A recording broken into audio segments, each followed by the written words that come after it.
Hey, what is going on, everybody? It is June 30th, 2019. This is the Mo Banter Podcast. I am Mo. Hey, what's going on, everybody? This will be the 5th episode of the Mo Banter Podcast.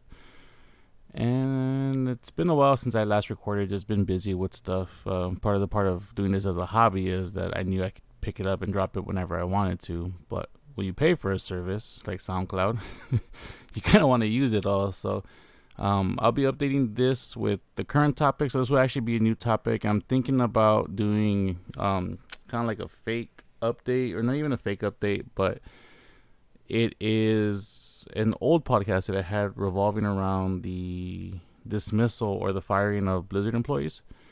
Because we'll be talking about something involving, I guess, another Activision company in this podcast. So I kind of want to give the two different scopes of the scenario and how it actually evolved between me actually like working at Treyarch, and then how I saw my opportunity at Blizzard, and then everything that has happened since. But before I get started with any of that, like I think actually in the last episode, it might have been where my son got his first golf victory. First golf victory? Yeah, he got his first golf solo victory. Like 2-3 weeks ago. I think I might have actually done that for the opening of the last episode of the podcast, and I'm gonna open it with the same way. My son actually got another solo win, part of the TGR Learning Lab tournament series. He got his first victory in his age group, which is the junior high age that ends. Actually, this will be his last summer in the junior high group. Next year he'll be he'll be moving on to high school competition. He finished first with the score of 59. Par was 54, so he finished 5 shots over. He shot the second best score overall between all age divisions, including elementary, junior high, and high school. And he shot first in his group. So, very, very proud of him. And then today, so yesterday he won, which was Saturday the 29th. And then today he placed second in another tournament, and just seeing his game progress is great. And I'm always super proud of him. And if you follow me at Shadow Moises on Instagram, that's at SHADOUGHMOISES on the Instagram. That's I'll probably post his victories there or whatnot.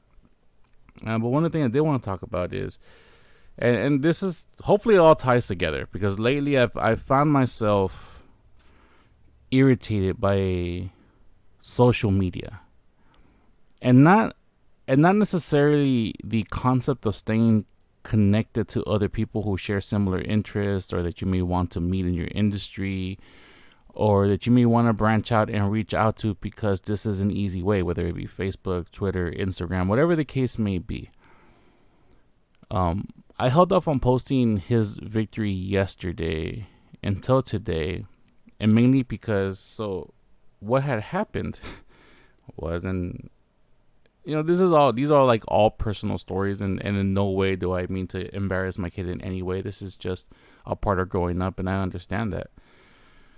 So yesterday in the morning, he winds up winning as part of the TGR, but he was just kind of like on one, like 14-year-old kid coming into his own, and I don't know if it's the puberty hitting super hard, or it's just he was just kind of on one yesterday.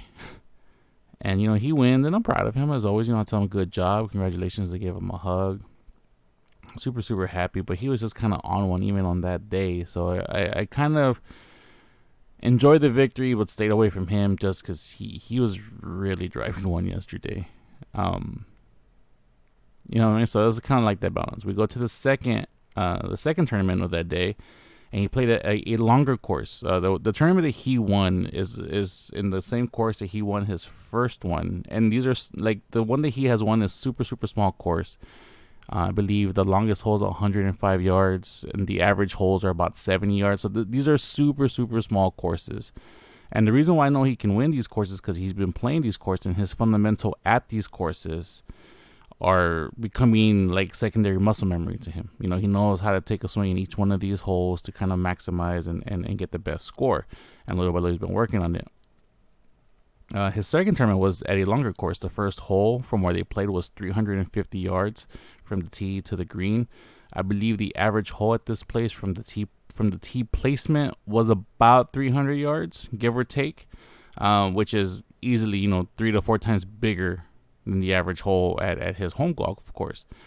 And the first time he played these courses, he was, I don't want to use the word, but like if we had to just kind of simplify, he was awful. No experience, didn't really have any power. His fundamentals weren't there.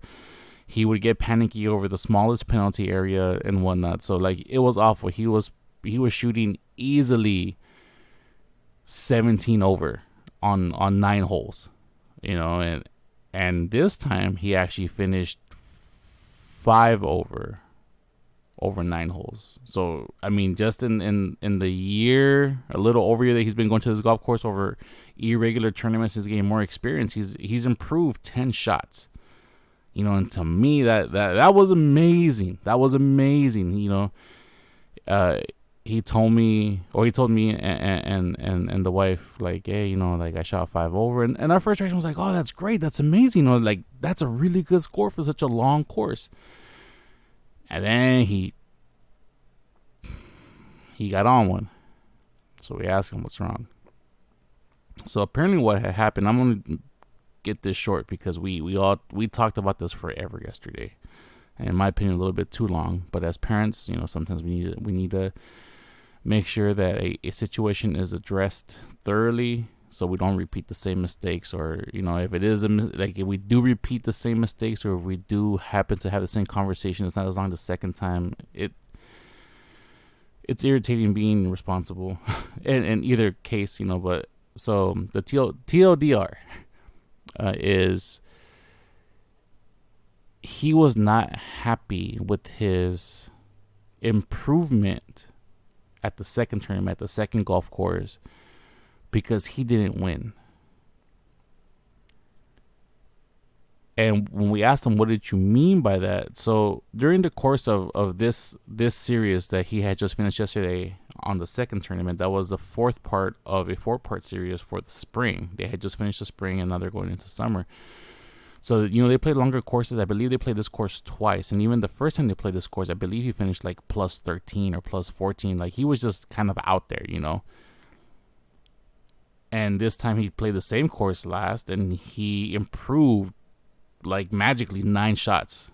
Just having tournaments because he had tournaments all week. He had practice all week. And this is what we've been trying to tell him. Like if you practice, like, man, like you can be one of those dudes that comes in and upsets people. Because the kids that he plays with are killers, from the girls and boys. I don't care what side you're on. Like the kids who play these tournaments are talented. I've seen, like in the smaller courses that my son like plays, and the one that he plays second today and the one he plays first yesterday, there's little like 9-10-year-old girls who go out there and they're shooting like 27, 28s, 29s, and that's par +1 or +2. The best score I ever shot at that course, I believe, was a +5, and I was feeling myself. I was either like +5 or +6. Like I was like, woo, dang, because the first time I played the course, I was like 40 something. So I was like almost 20 shots over, and and I'm like, oh, okay, cool. But like, man, seeing these girls play, like the little ones and even the little kids, man, 8 years old, going out there and shooting par, like what? But anyways, like seeing that improvement and seeing it is cool, and that's what we're proud of. We're proud of the improvement. So he had played golf all week. He goes to this course, and apparently, as the story goes, because we don't follow him around, we give him his independence when it comes to the golf course, because whatever actions he takes on the golf course, they're going to be his actions. Like I don't want him to worry about his parents scolding him or telling him something. So we let him be, and if he happens to mess up, well, you know what, bro, that's on you. But anyways, the way the story goes to us is that he was in the lead for the first 8 holes. That he was actually one shot above the lead girl, because they all played together, 2 shots above the lead boy, 3 shots from the girl in third place or second place. No, third place. Either that or fourth place. I can't remember, like in the overall standings. And this would have been like his first number 1 finish for one of these tournaments.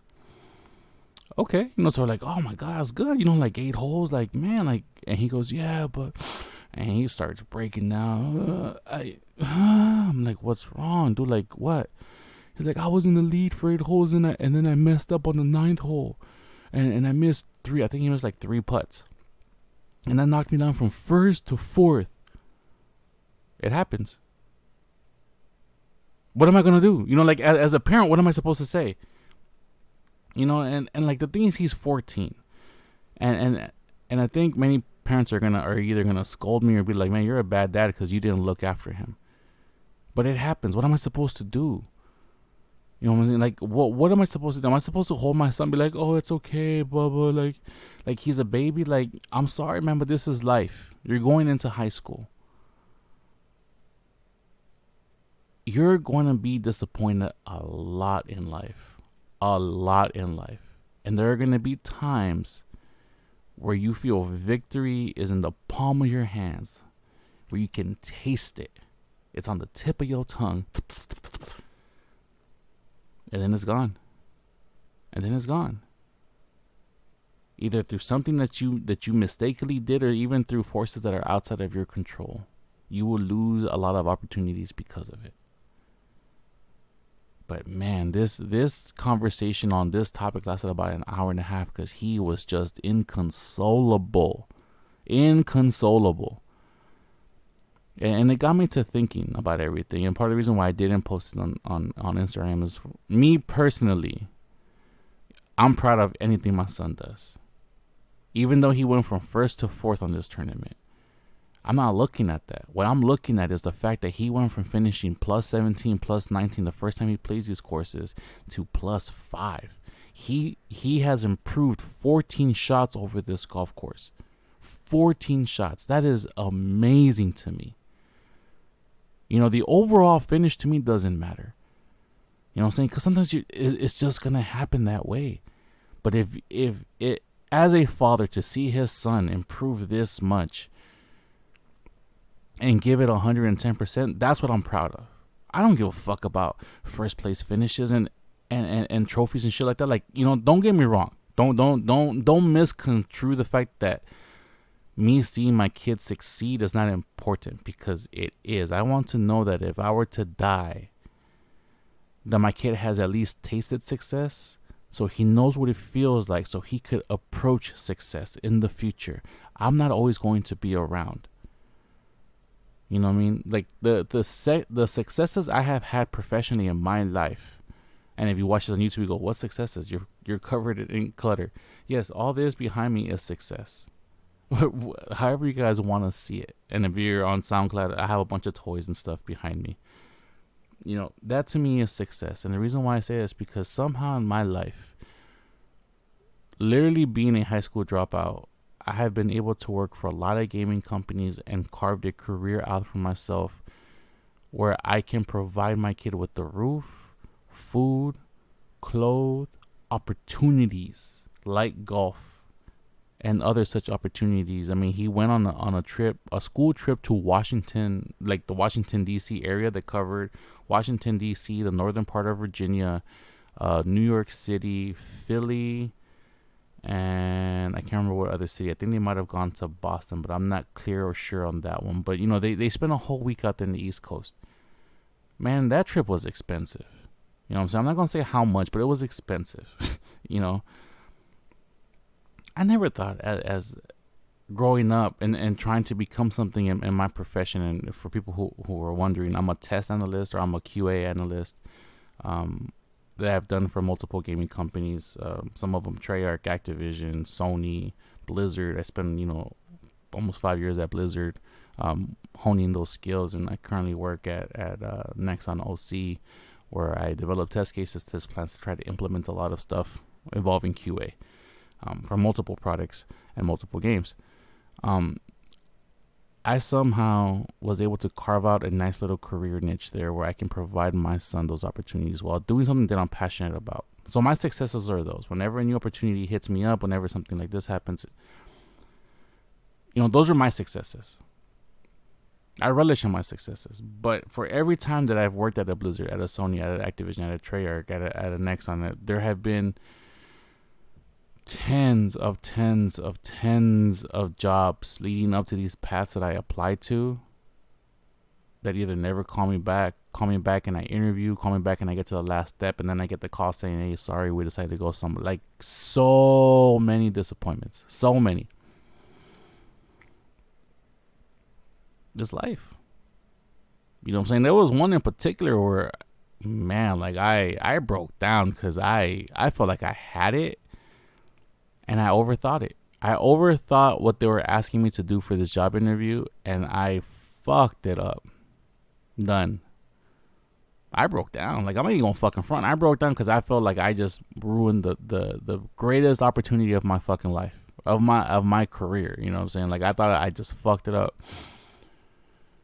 And I have no fear of making this public at this point. I'm on the verge of going on to my next career opportunity, and I'm super, super, super excited about it. And it means the world to me. It means the absolute world to me. Because as one closed and I thought it was done, life saw it that maybe that opportunity wasn't right for me. This is the one where I need to be next. And the reason why I say that is because that's the opportunity that's going to be given to me next in this life.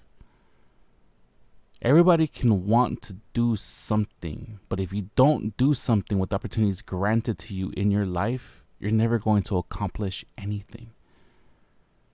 So yes, while it would have been absolutely wonderful to get the last opportunity that I blew 2 months ago or however long it was, this opportunity coming up, I can see myself spending, like 5, 6, 7 years at this place.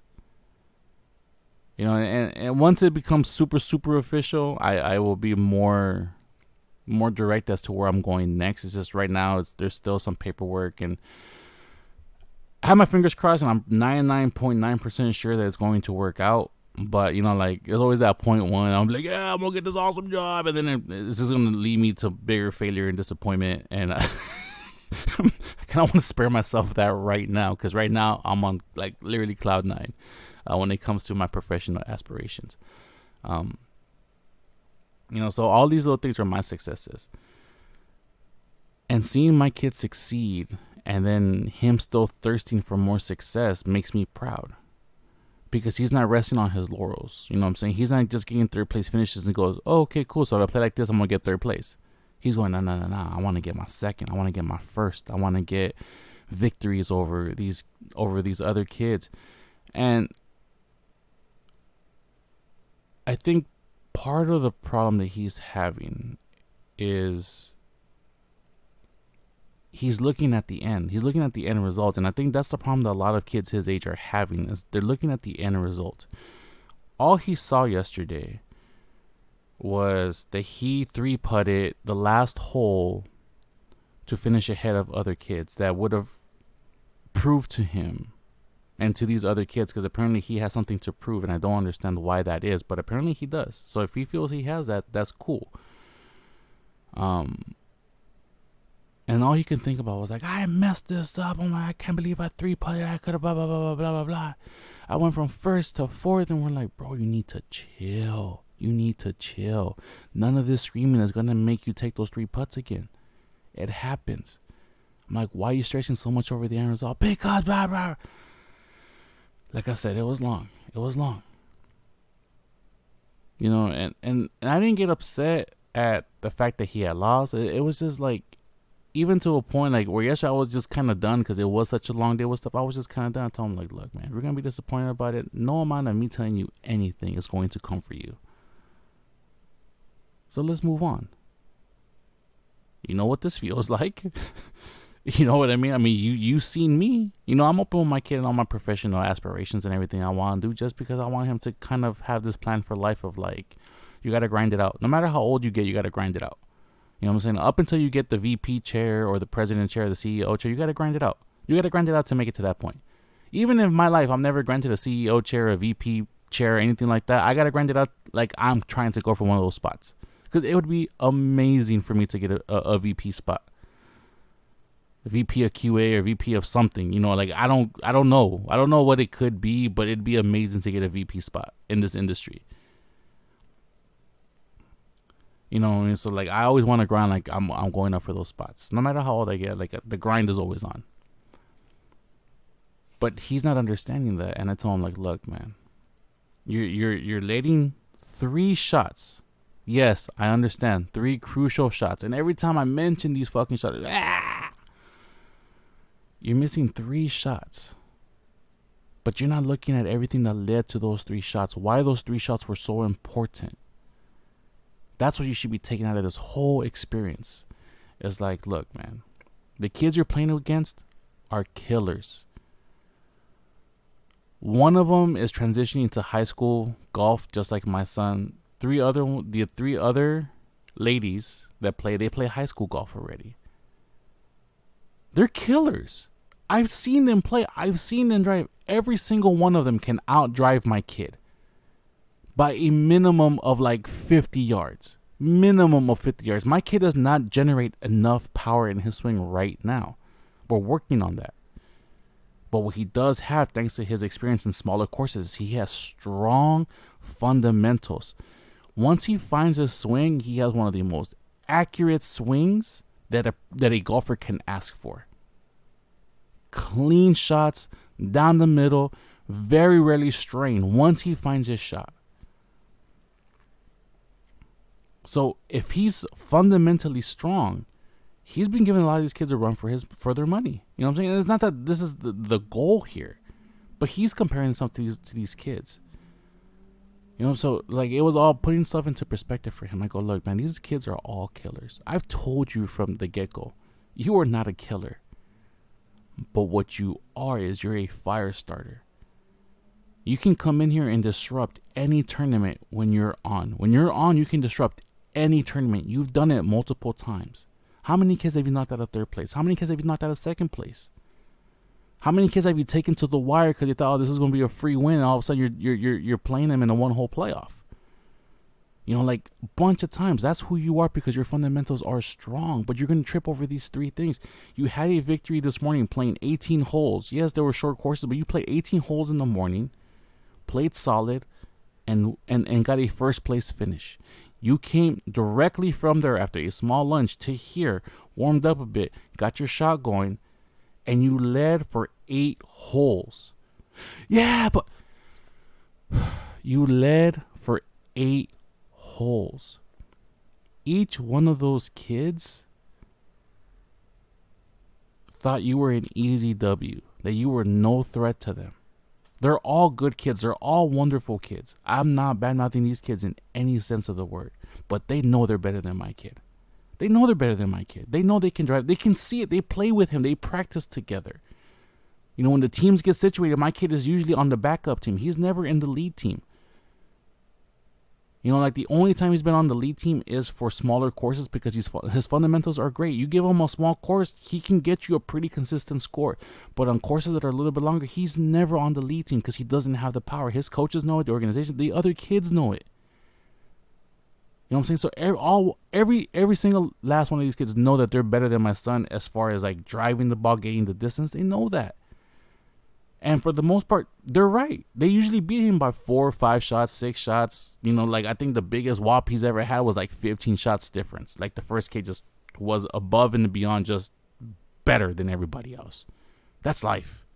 You know what I mean? That's life. You're going to run into some dude that's just a fucking killer.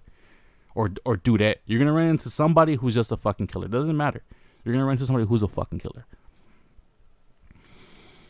And it was just trying to explain to him this whole thing is like, do you know how relieved every single one of those kids were that you missed 3 putts? That they were literally each one of them was 1 shot away from, in essence, getting beat by you, to losing to you. And all of them are like thanking their lucky stars that you choked. Ah! It's life. It's life.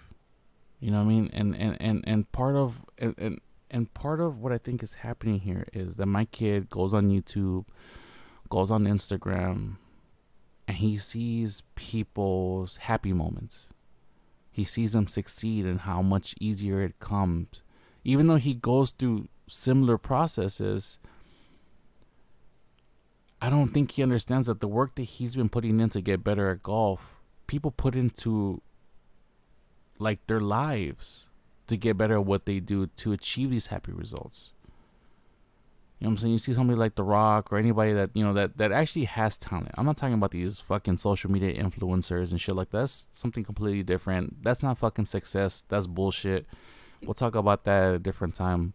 But everybody else, you know, whether it be me, his uncles, his aunts, you know, anybody famous that he may know, oh, this guy just landed a fat contract for this. Oh my God, he's so lucky. No, he's not lucky. He worked. Any organized sport, you see the women's U.S. team, they're dominant in the world. They're top 2 in the world right now. You know what I'm saying? Like, maybe if you want to drop it, not because of whatever other things, I don't really follow sport that much, top 3. But I know for a fact the women's U.S. soccer team is not worse than top 3 in the world. They're better than the men's team as far as actual productivity, success, wins. They're dominant. And when they lose, it's an upset. The men's soccer team has never had that aura around them. Not ever. If they beat Mexico, that's a good U.S. men's team. You know, but they're not making top 8. They're not making top 4. They're not making it to a World Cup finals. That's not going to happen in this life. It's not. Unless all of a sudden people who play sports decide they want to play soccer instead of baseball, soccer, football, even hockey. Soccer will never be men's soccer will never be a top 4 sport in America. It might draw some ratings during the World Cup. You might get some MLS stuff that can, you know, outrate other shows.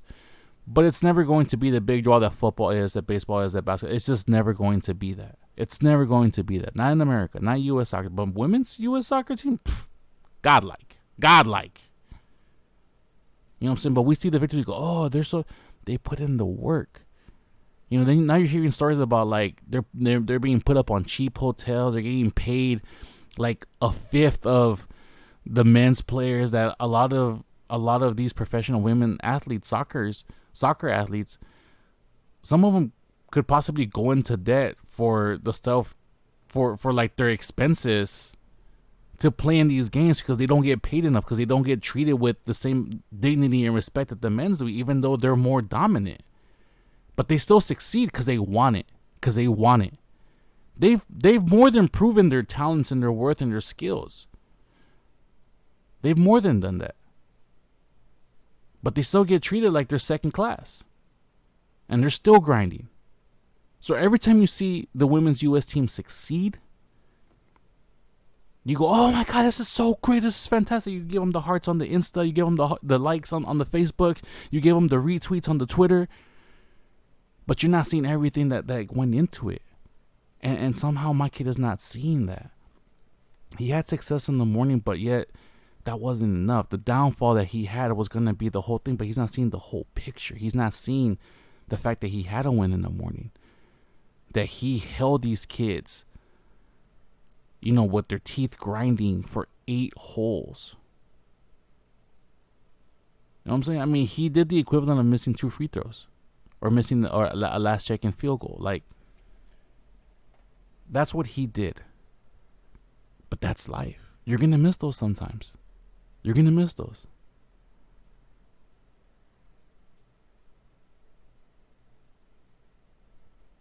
And parents, it's important for you to explain this to your kids.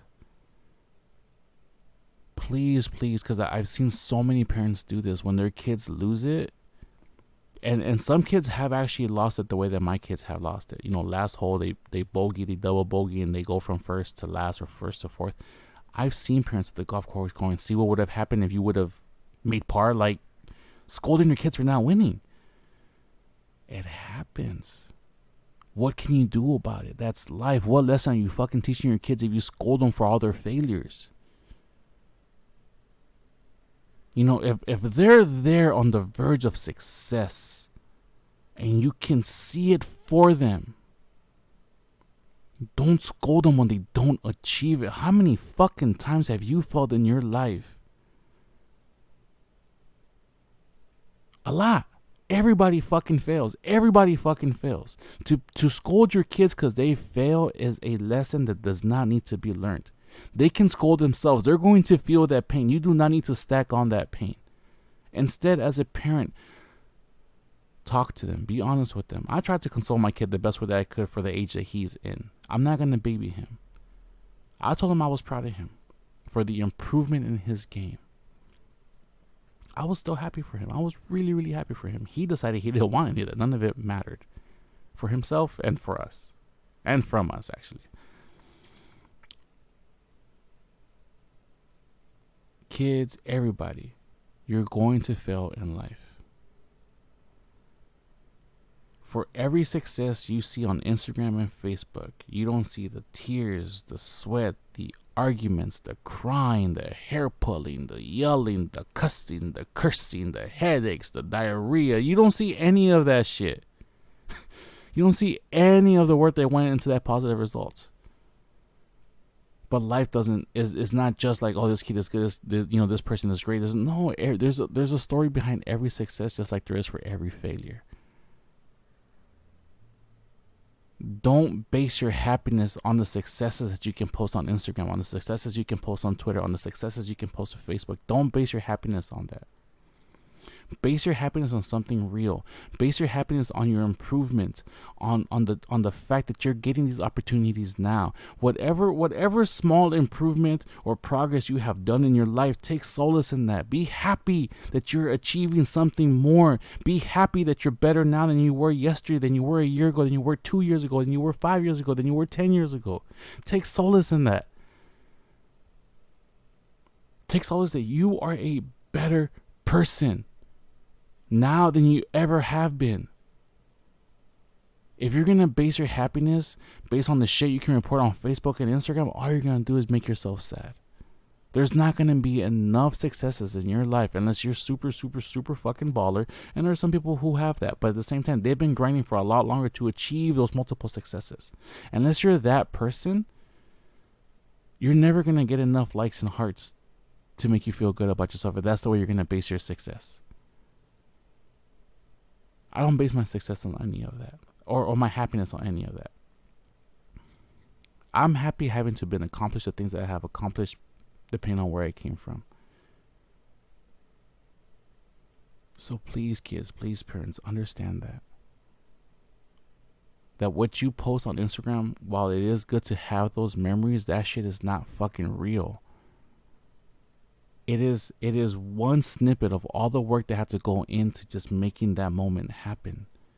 So yes, while it's cool in the sense of archiving that memory for yourself and showcasing stuff, it's not real. Because all you show is the happy part. You're not showing all the sadness and all the anger behind it. And I want to make that clear in case some people just follow me and go, oh, your son is succeeding and stuff. He succeeds a lot. But there's a lot of fucking headaches and a lot of screaming and a lot of fucking complaining and crying and just so much shit that goes into those that what you see there is the end result of everything else. And this is me just keeping it real with y'all. That's how I want to start that off. And again, if you have any questions, you want me to talk about something else, or if I don't know, if you just want to chat, you want to email somebody, man, feel free to email me. It's at mobanterpodcast@gmail.com. It's moebanterpodcast@gmail.com. You know, all emails are welcome. If you just want to chat, send an email, have a question about myself or anything else, feel free to ask, and I will answer those questions. All right, so moving on. That's my life. that's a little snippet into my life this weekend. The one thing I did want to do, and I kind of hated that I couldn't cover it, was the NBA Finals. Dude, they were baller. They were fucking baller. I I used to be a big basketball head back in the 90s, late 80s, 90s, and even in the early 2000s. Like, that was my sport. I loved basketball, man. Like, I love playing it. I love being out there. Like, NBA 2K, NBA Live, NBA Jam, going out to the park and balling out, playing horse, going to the short, like 9-foot hoop so I can feel like I can dunk, Hey, set me up with the alley-oop. Let's go. I loved it, and there's been so many changes to the game of basketball that I can't watch it anymore. Like, the game is so slow because everything is a fucking foul now. You can't hand check, you can't get in somebody's way. Like, there's so many intricacies in the rules now that they weren't back in the 80s and 90s, that I feel like the game has slowed down to a point, and for the most part, it's uninteresting to me because defense is not allowed to be played. I'm one of those dudes that loves good defense. Like, I love explosive plays. I like to watch dunks and alley oops and like a half court 3-point shots. Like, I love watching those, but I love watching good back and forth everything. Football, basketball. Like, people who were saying like the Super Bowl sucked between the Eagles and the Patriots.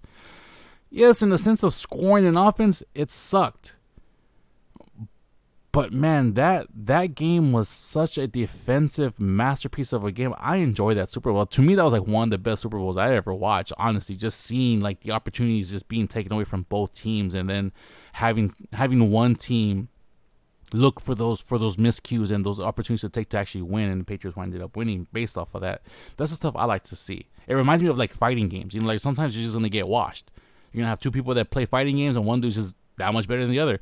And then you're going to have people who are just back and forth. They play a different game. You go, oh, and it gets like nail biting. I love seeing that. And I don't know if it's because I'm from the fighting game community that I feel that way about sports and like that type of like defensive mechanic. But that's what I like to see. But anyways, NBA Finals, the Warriors and the Raptors. Man, that I love the series. I loved it. You know what I'm saying? Like, I watched it starting game 3. I believe. Yeah, game 3 when they were tied. No, game 4. Sorry. I started watching in game 4. The last game before Kevin Durant came back and then right back out, unfortunately. And we'll get to that. So I came back, hearing that the Raptors were up 2-1. I was like, word, like they're up 2-1. Oh my gosh, And then the Warriors tied it up 2-2. I was like, oh my god, it's gonna be so good. And then game 5 came around. I watched that. Kevin Durant came back. Dude, he was balling out. And then unfortunately, game 5 came, and around like I think in the beginning of the second quarter, just snapped his Achilles. He went down, grabbing. He knew right away. And and watching sports is like those are the most devastating like injuries to a professional athlete are the ones where he doesn't get touched. The ones where he doesn't get hit, the ones where they just plant their foot wrong, or they just make the wrong tweak of their knee or their steps or something, and then something breaks. An ACL rips, an MCL rips, a tendon rips, an Achilles pops. Like those are the worst, man. And I feel bad for Kevin Durant. He has to go through that, but I think that dude is an animal. He's a beast. He'll come back at 100%. But anyways, going back to the series, it was great. It was fantastic. Great basketball. Kawhi Leonard is a fucking animal. He's an animal, man. I hope. Look, I'm a Lakers fan. I know we just got AD, and I'm happy that AD's in. I don't like LeBron. I think I've said that like 3 or 4 times already in the course of this podcast. I don't like LeBron. Great player, great talent, top 3 player in the world, top 10 talent ever to play the game easy. Top 10 talent. You know what I'm saying? If not, you can replace him with anybody under top 5, and you can make arguments for him joining the top 5. But I will always keep him down just based on his rings. Just based on his rings, he doesn't have enough. In my opinion, for what he had set up, he doesn't have enough. But anyways, play the game. They're getting. I hope Kawhi Leonard stays. And after everything happened and the Raptors won. And I think this is where I started getting even more irritated with social media and just the media in general, and just the way that we approach life as a people. And I feel like this is kind of becoming not necessarily a downfall, but it's a thing that sets people in different mindsets. the Raptors, and I hope I'm right. Let me look at my phone really quick because my best friend sent me something, and it had said something about the 4 people on the Raptors experiencing very, very deep personal trauma leading up to these finals.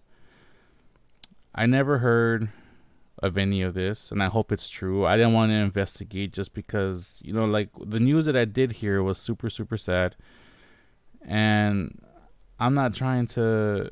I'm not trying to delve into people's personal life and be like, "Oh, is this true? Is this not?" So I'm hoping it's true before I actually say something. I'm hoping that I'm not mispronouncing this, or like the internet hasn't let me down and is fucking lying to me about this stuff.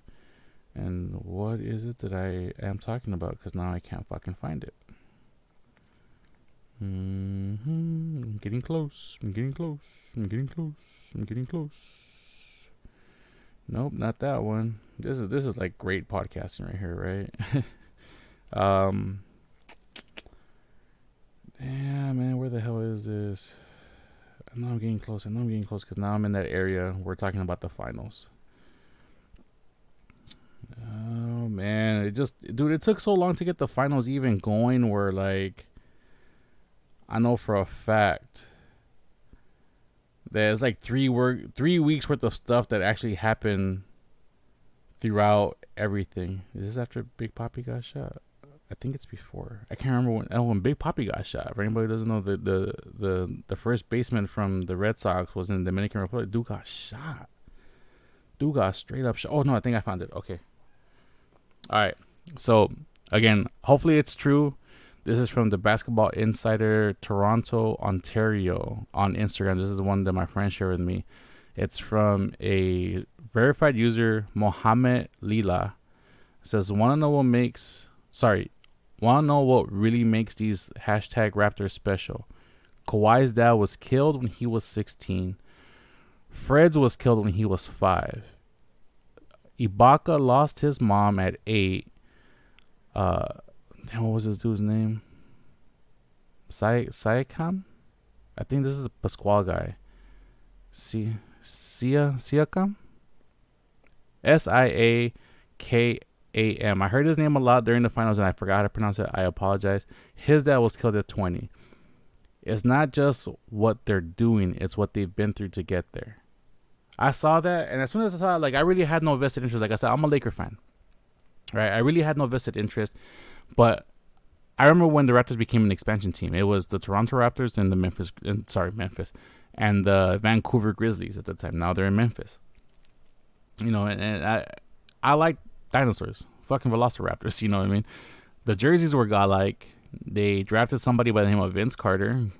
And once he dunked and his elbow was inside the hoop, I was done. Like I was officially like a bandwagon follower of that team because I wanted him to succeed. I wanted that team to succeed. They got Tracy McGrady. They had a bunch of other players that went through that organization that were really good. They made the trade for Kawhi end of last year to have him for this year, knowing that he was going to be a rental and hoping that he would bring a championship, and he did. And then my friend, shared that post with me, and it was done. Like, as much as I would have loved to see Golden State, three-peat, and just see them be like this massive kind of like almost New England Patriots type of dynasty in basketball, even like a Chicago Bulls type dynasty. When the Raptors won, I was like, man, that's crazy. You know what I mean? Like dudes who could have literally given up in life once they experienced this tragedy, just keep pushing, keep going forward. They play through injuries, they do everything else, and they completed something special. They brought a championship to the state of Canada. To the country of Canada.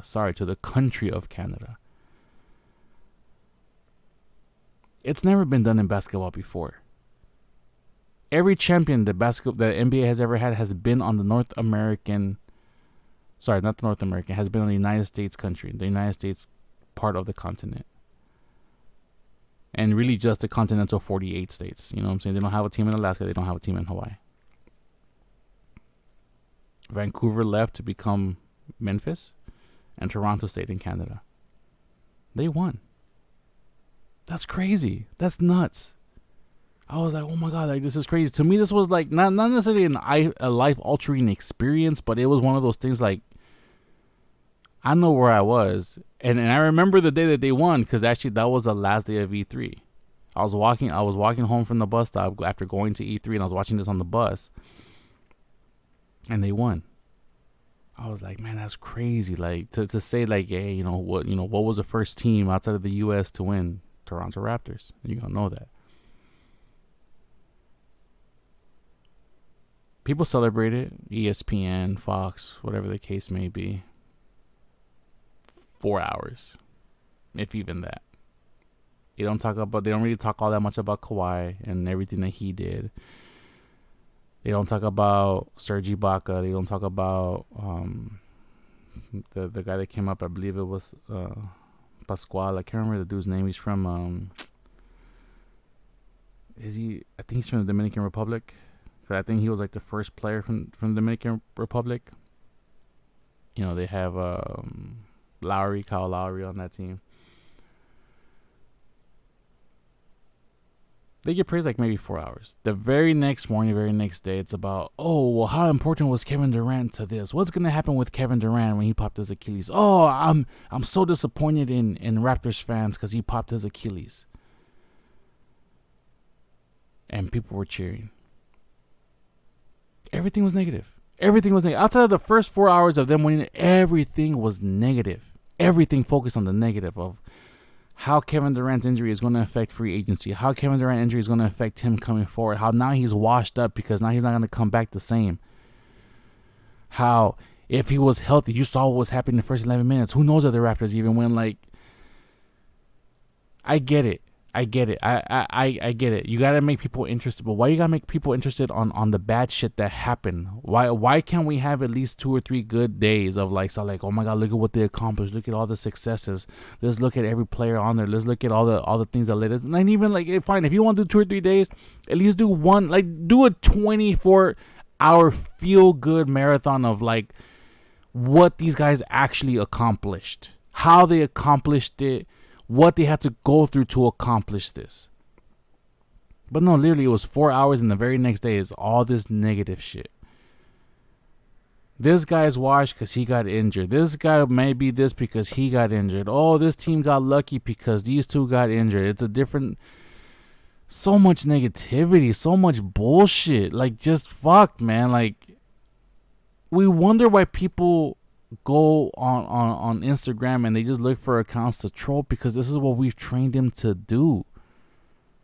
This is what the internet has trained people to do. We have made famous people who have outlandish moral values, who like to talk shit, who mock other people openly. And these are people that we praise for being the honest ones. These are the people that we praise for saying, yeah, this is what America needs. But everything is so negative. Even when you're trying to do something positive, it comes out so negative. This is why we can't get along. Because everything is presented as a negative to you. It's presented as an attack. I don't give a fuck what you're trying to tell me. If you come at me like it's an attack, dude, I already fucking hate you. Like, so let's take this as an example. Like, I love dogs. I wish I could have a dog right now. I wish I could have a little bulldog named Metches after my dad. Because I told him as soon as I get a fucking bulldog, I'm naming him Metches. There's a story to that shit, too. You know what I'm saying?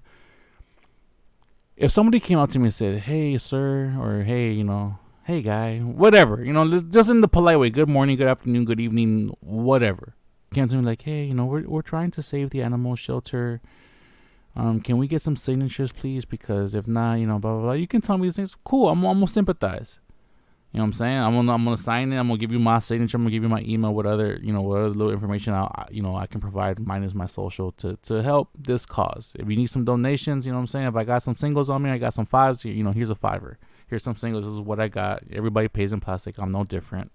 I don't carry cash on me all the time. And I'll donate to the cause, right? One, because I love puppies and I see somebody is trying to put in the work to help something. If this same person came up to me and go, hey, sir, can you sign my paper or else dogs are going to die? And if you don't sign this, you're a dog killer. Like, dude, what? What the fuck you mean if I don't sign this, I'm a fucking dog killer?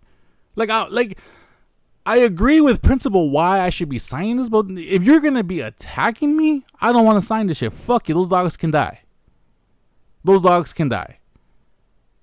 Because now all of a sudden, like, I became the dog killer. Fuck it. I guess they're dying then because you're an asshole. Like, that's the difference. And that's everyday interaction. There's no in between. You know what I'm saying? The person who's delivering the news to me can be one or two ways. They can either try to produce this in a positive way, be kind of like cool about it, let me know the situation, and whatever my answer happens to be, they could accept it. But if you're already branding me as something negative because I don't agree with you or I don't agree with your cause, and then all of a sudden I'm the problem with society, then I think some shit got twisted there. You're attacking me before you're even giving me a chance to represent my values, before you're even giving me a chance to represent myself. But this is what we view all the time. All the top YouTube videos, all the top Instagram shares, all the top Twitter feeds, all the top everything always involves something fucking negative. Always. Always. Every once in a while we'll get like a cop that dances with a bunch of kindergartens, like, a white cop that balls out with some black minorities in the streets instead of shooting them.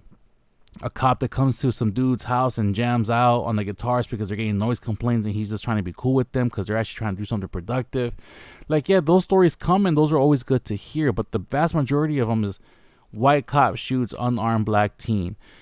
This and this happens. Like, yes, that stuff is important. That stuff is important to report. It is. It very much is so. But what ends up happening is that we have so much of this is that everybody looks at cops as nothing but killers. If you're white, you agree with them because they kill people that you might be racist against. If you're black, you hate cops because every single day on the fucking news, you see white cop kills black teen, black mother, black uncle, black whatever. And then little by little, you're not hearing enough good stories. By the time you hear a good story, you're already so burnt out on all the bad shit where you're like, man, fuck the police. Fuck that cop. Fuck this. Fuck that. That is the mindset that we get trained with because everything is so negative because it produces such a strong reaction. The negativity they present to you is the negativity that you take, is that energy that you take to go on their comment section, to go on Facebook, to go on Twitter, to go on everywhere else, Instagram, and just be that negative person so you can then output negative energy, which then gets other people to output negative energy. Little by little, threads are going on the comment section. You start getting, hey, at blah, blah, blah, blah, fuck you, hey, at blah, blah, blah, fuck you, hey, blah, blah, because you're being trained to hate each other. You're being trained to hate each other. That is something that we need to be aware of. Everybody who doesn't want to be controlled in this way should be aware of this.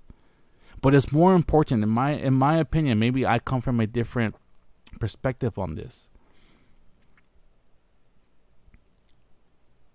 If you're a minority, it's overly important. It's overly important that you take all negativity and you research your reaction, you research everything. Because both sides of the media, doesn't matter if it's Fox News, CNN, and anything in between, all sides of the media want to gain your reaction in the most influential way positive or possible to trigger you to do something on their site. Because by you going to their site, for every click that you click on their story, for every time you go and you visit their site for a post, ads are produced, they're showing you ads, you're just money to them. That's all you are. That's all you are. Especially if they're online. if the source that you're getting from online, whether that be CNN or Fox, they don't give a fuck about you as a person. They're trying to scare you, and they're trying to make you react with fear, so you keep coming back to them. So you can click on their stories, watch their ads, click on their ads, go to another one where you'll see more ads. You're nothing but a number to them. And the way they get you to do this is they always say they represent your values, your interests via fear. If you don't watch us, more black kids are going to get shot because we're the only ones covering this. Vice versa, on the other side, if you don't watch Fox News, more illegal immigrants are going to be snuck into the borders because we're the only ones covering this. They feed your fears. So then you take sides and you're going to go to them all the time because you feel that it's justified. We need to stop doing that.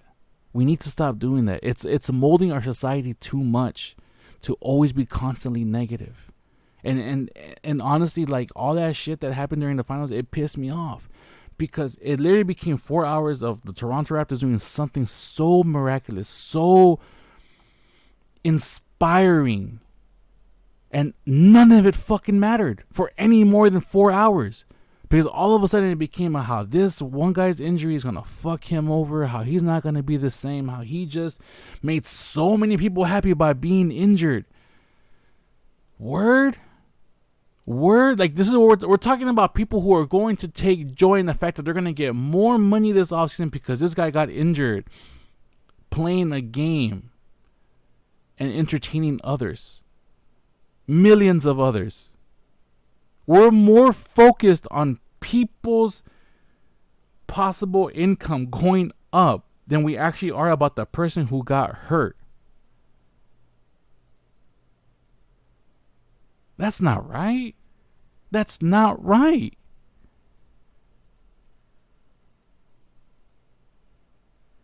To me, that's not right. And it's very, very irritating. And then another thing that got me too was, I don't want to say her name, but she's a female reporter for ESPN. I understand a lot of these reporters have access to a lot of these players. They build very great personal relationships and whatnot. I understand all of that. I understand how, like, I don't understand it firsthand, but you hear about it enough, you see it enough that you understand. You know what I'm saying? There's going to be some reporters that just have access to these players in ways that people like you and I can only imagine.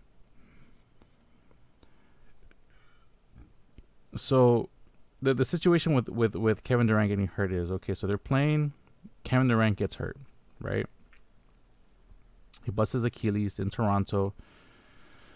The crowd has an understandable reaction to the situation, but then I think kept it going a little bit too far. So the Toronto crowd, or at least some of the Toronto crowd, cheered when Kevin Durant went down. And you can see it. It was kind of disgusting. Like, to be honest, you see it and you see people waving, bye, it's over.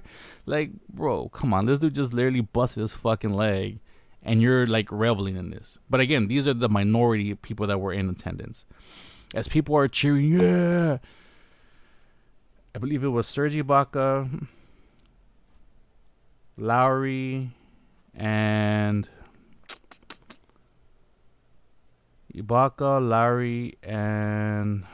there was Green. Trevor Green? No. Damn, I can't remember he was his last name was Green from the Raptors. I know they have Draymond on Golden State. I can't remember what this dude's name. David Green. I want to say it was David Green, but it was last name Green for the Raptors. They're hearing this and they go out there and they're like, no, you gotta stop. You gotta, like they're waving their hands to go down. Like, you gotta stop. No, this is not cool.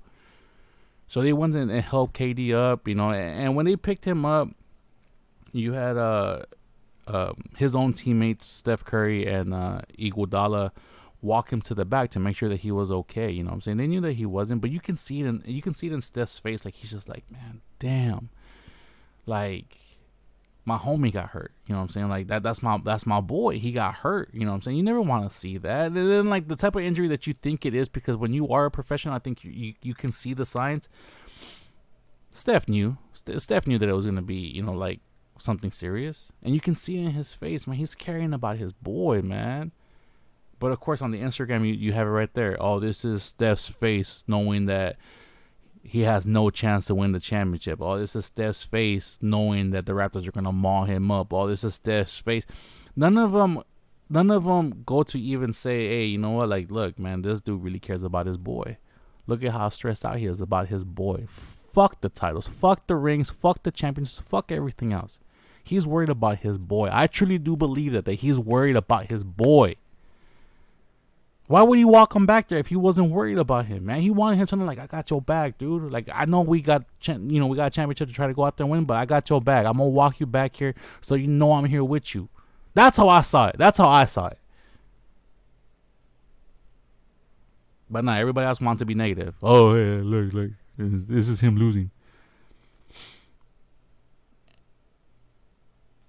And so they're in the locker room, and then they come to find out that Kevin Durant busted his Achilles. This news is being presented, throughout with the players and whatnot. This one particular reporter has access to Steph Curry at the moment that he got the news that it was confirmed that Kevin Durant had his Achilles torn. And apparently, from the way that this story goes, is Steph Curry started crying. That he looked up in the sky, he just, put the towel over his face and kind of had one of those, like those silent screams that you get into like a pillow or a thing. That's just an example. Yeah, I'm pretty sure it was a lot louder than that. And how he started crying. And I started going, that's nobody's fucking business. That is nobody's fucking business. You have access to this player. I completely understand that. But at the end of the day, that was not on the basketball court. That was backstage. That was in the locker rooms. No way in fucking hell should that story had ever come out to the public. Especially not a little bit after it had happened. That is a personal story. Your access to these people in their personal space outside of the public arena, outside of the public court, should be kept that way. But no, it's good for ratings. It's good for ratings to see people cry and whimper and not seem so powerful anymore. To me, that was fucking classless. That's one of the most classless fucking things that I ever saw on YouTube.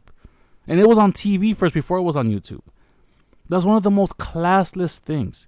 You have access to people at a personal level. You keep your personal shit personal. This was a personal moment that Steph Curry had that all of a sudden everybody fucking knew about. Because somebody decided, oh yeah, well I have access. I'm going to give him this juicy ass story, make myself look more valuable. Fuck that, man. Fuck that. That's not good. That's not good. That is the most classic shit I ever fucking seen. But that's what we train people. That's how we train people. To put these stories out there like that. To give people reactions. To not care about the other person. That somebody like a Kevin Durant, Steph Curry, a Kawhi Leonard, they're not people. They're just assets for our entertainment, man. They're people. They just happen to do something that people like to like watching. They like, they play basketball. People like watching other people play basketball at the highest levels. But they're still people. They're no different than you and I. Yes, they make a shit ton more money, and yes, they probably live a life we can only fucking dream of, but they've worked to achieve that life. The grind is no different than anybody else's. It's just a different grind. They played high stakes games when they were kids. They went out for their elementary teams, for their junior high teams, for the high school teams, for their college teams. They went out and they grinded it out. If their goal was to make it to the pros and they make it, they make it. That's high risk, high reward right there. There are 30 teams in the NBA. I believe there are only 11 players allowed on a full NBA squad. I believe you can keep 3 on retainer, so a total of 14. But as far as people actively playing throughout the season, I believe you're only allowed 11 seats. 30 teams. Do the fucking math. That's 330 people out of a population of over, where are we at now, 100 million people that are in between that age range of people who can play age-wise professional basketball. 330 people in the whole world have the right to call themselves NBA professionals. That's why they get paid big bucks. But that grind is no different than your grind. If you like being an office manager and you grind it up to that, that's what you wanted to achieve. It's no fucking different. The biggest difference is nobody gives a fuck that you're an office manager. Just like nobody gives a fuck that I'm a test analyst or a QA analyst. They don't give a fuck what I work on. Nobody's gonna come and watch me work. Nobody's gonna come in and watch me write bugs and come up with test cases. Like, nobody gives a fuck about that. But I still grind out my shit. I still gotta learn my stuff. I still gotta go out there and produce so I can be the better me. NBA players are no different. They just chose to play a different game. They chose to grind it out for the biggest pay that they could achieve, and 330 of them accomplished that every year. Because it's not always going to be the same 330. Sometimes these dudes have to go play somewhere else. Canada, the D-League, Europe, China, other parts of Asia, parts of the Middle East now have teams. But only 330 of all the people who play basketball professionally can say they're at the top level. They're at the NBA level. We look at somebody like Kawhi, we look at somebody like Kevin Durant, we look at somebody like Steph Curry, look at anybody who's ever won, LeBron James, and we go, oh, yeah, they're supposed to win. They're good, and this and that. They have to grind for that, just like anybody else. But we don't cover any of that. We're so good. I know it seems like, oh, well, you said you hate LeBron. Yeah, I do hate LeBron. I do hate him. But I respect him. I can't do what he does. I'm not going to diminish this dude's skills because I don't like him personally or the way he carries himself on the court. I'm not going to be like, oh, this guy sucks because no, he's good. Like I said, he's top 10 ever.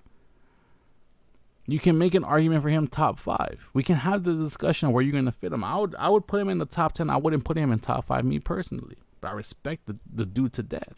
Dude is top 3 right now, currently playing. You know what I'm saying? But when he's on, there are very few people who can keep up with him. And I think the only people who can, with the size and everything else, you're looking at Kevin Durant and you're looking at Kawhi Leonard. At that size, you know what I'm saying? Just that dominant size, the muscle mass, just the agility, the tall, whatever, however you want to, like, take these dudes' biology and interpret it into the game. There's only 3 guys that can really do that. Durant, LeBron, and Kawhi. They're just so dominant physically. It's just crazy. But we focus so much on the negative that, I don't know, man. I'm just irritated by everything. And I know a lot of it is, people can say the same thing about me. About, oh, well, you're just being negative right now. And true. I mean, it's true. Because I'm letting this stuff kind of affect me a little bit too much to the point where it's like,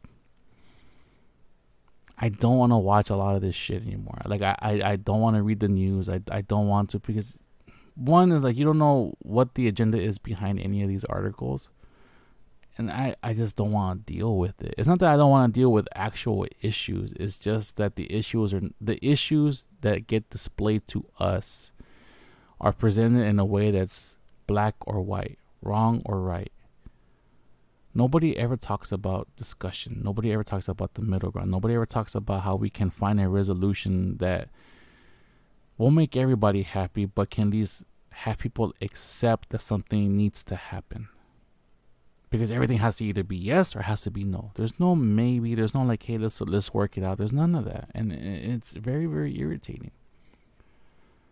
But I found myself kind of going through these rabbit holes of like, when negative shit pops up, that I start typing shit on like Facebook, on Instagram, on YouTube. I'll start either typing, like if I'm on the computer or on my phone, just these long-winded like rants, and I get to the end of them, and then I go back and reread it because I'm one of those dudes that doesn't like to have misspellings.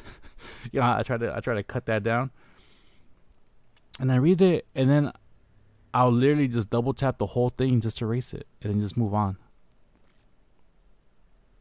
Because that situation already took so much of my time just to write a response that I don't want to finish that, because it's not worth it. Because all it's going to do is create more negative space. I can't prevent the negative space from being formed, but I can prevent myself from contributing to the negative space. You know what I mean? There's so much negativity already. I don't need to be spreading more. There are times when I will. You know what I mean? Just because I feel people need to see it or kind of know what's going on in the world. So I will share some of it. I'm not going to lie. I'm not immune to it. You know what I mean? But those are my personal shares that I share because I feel they're important to know. But like, I see myself just like, whether it's on Instagram, Facebook, just I don't want to deal with this. It's like, this, you're stupid because blah blah blah blah blah. You dumb. You're a piece of shit. Blah blah blah blah blah blah blah blah. And like what I'm typing is not really too far from the truth of what I'm saying now. And that type of mode, even in that type of like rage, you know what I'm saying? Like that's how I type it, with that type of like angst and anger. And then when I get to the end of it, I'm like, fuck it, not worth it. Click, delete. I turn off my phone, put on my headphones on or whatever, just listen to music. Be like, you know what, man, I ain't trying to deal with this today. I'm not. There's no point. Nobody wants to discuss shit. Everybody just wants to be right. It's good to be right. But if you live your life to be right, fuck, man, you're going to be wrong about everything. And we need to stop. We need to stop, man. We need to stop clicking. We need to stop baiting people. We need to stop fucking commenting on shit that's just not even fucking worth it. Especially when we don't educate ourselves about it. We just go on what the fucking media tells us. We've become sheep. They've controlled us for money. They don't give a fuck about us. They're controlling us for money.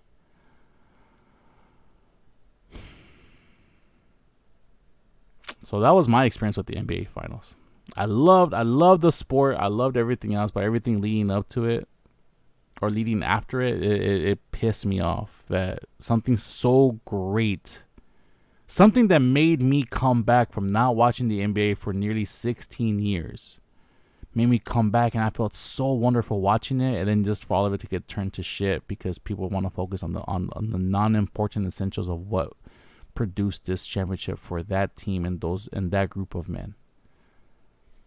It's disrespectful.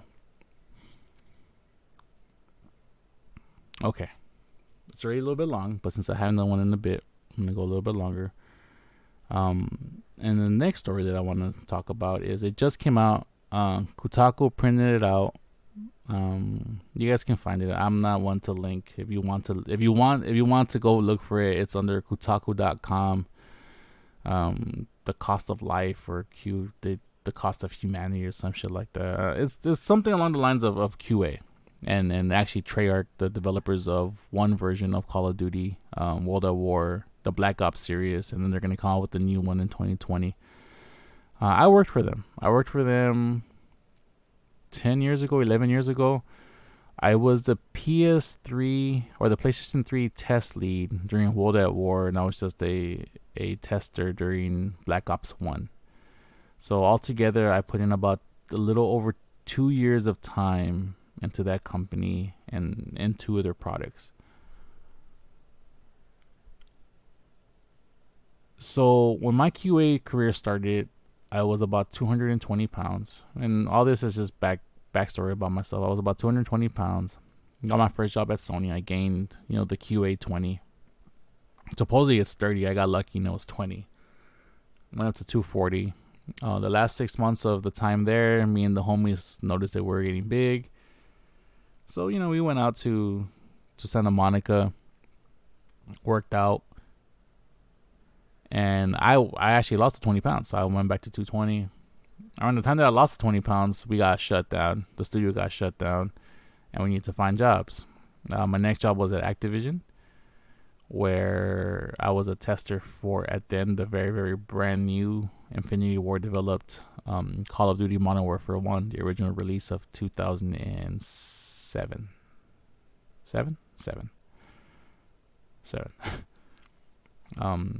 I worked at Activision in the dungeon.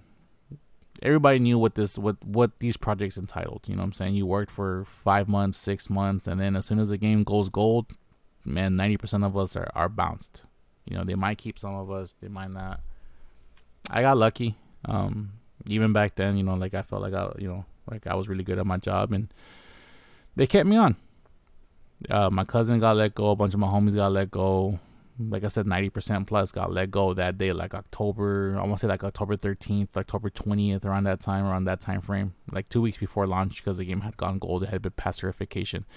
90%, boom, out, gone, vamoose. You walk into the dungeons, what we call the basement where we test. There's nobody there. There's like maybe a handful of people that got left on for each project for maintenance or whatever the case may be. I got kept on. I got lucky, but I knew it wasn't gonna last forever, so I didn't want to be there forever. So you know, like I applied to Treyarch before all of this happened, because I never thought that I was gonna be kept on, and I was. So I got lucky. You know, Treyarch hits me up end of December, beginning of January, like, hey, you know, you have experience. Would you be interested in joining us? You know, we'll give you $1 more. So I went from $10 an hour to $11 an hour just for switching jobs. I was like, yeah, that'd be amazing. I get to Treyarch. My first project there is World at War. They're working on the 360 SKU. PS3 comes, I ask, I become the lead. Blah, blah, blah, blah. At the end of World at War, I gained 80 pounds. Legit. I gained the 20 back from Sony at Activision. I went up to 240, so I was around 240 when I went to Treyarch. I worked an average of 16 hours a day for 9 months straight, over 7 days a week. That was the average for 9 months. You say, oh, that's not possible. It is fucking possible, because everybody on that crew did it. We were averaging 80 to 90 hour work weeks to produce or help develop World at War. It wasn't until maybe a month and a half later, 2 months later, that I got my raise to $12.50 an hour. Ooh. I once worked 100 hours and got a check that was worth $991. So after taxes and everything, after working 100 hours, my average pay per hour was $9.91. This was 10 years ago, 11 years ago. So now it seems, fast forward, and you know what, in 2018 I winded up losing all of the weight that I gained. So I went from 300 plus to 300 after World at War. And then I didn't maintain shit. I stayed at between 260 and 280 for like the next 8 years following that. And it wasn't until 2018, last year, where I actually lost all the weight. I currently sit at about 220. So altogether, I've lost about maybe 100 pounds in 10 years. Which, kudos to me, I guess. But anyways, so with all that backstory, now we're reading the story 10 years later from Kotaku, where the QA testers are saying, oh yeah, we're just second-class citizens. We don't get invited to dinners. We don't get invited for lunch. We have to vulture, blah, blah, blah, blah. The same type of shit that I went through. Now, I'm not saying because I went through it that these people should go through it. I'm not saying that. I'm not. Because I think it's bullshit that companies like this still exist, in the sense of the way they treat people. But I also understand why it exists. This is America. As is American work culture, whenever there is a surplus of people there to take lower paying jobs, these jobs remain lower paying. Because if somebody else won't work for $12 an hour, somebody else will. Somebody else will, and somebody will work 3 of those jobs to make sure that they don't fall behind. They will take 3 of these shitty jobs to make sure they can pay their bills. I've seen it. With America being America, there are some that this is all they can do. They can only work these shitty jobs.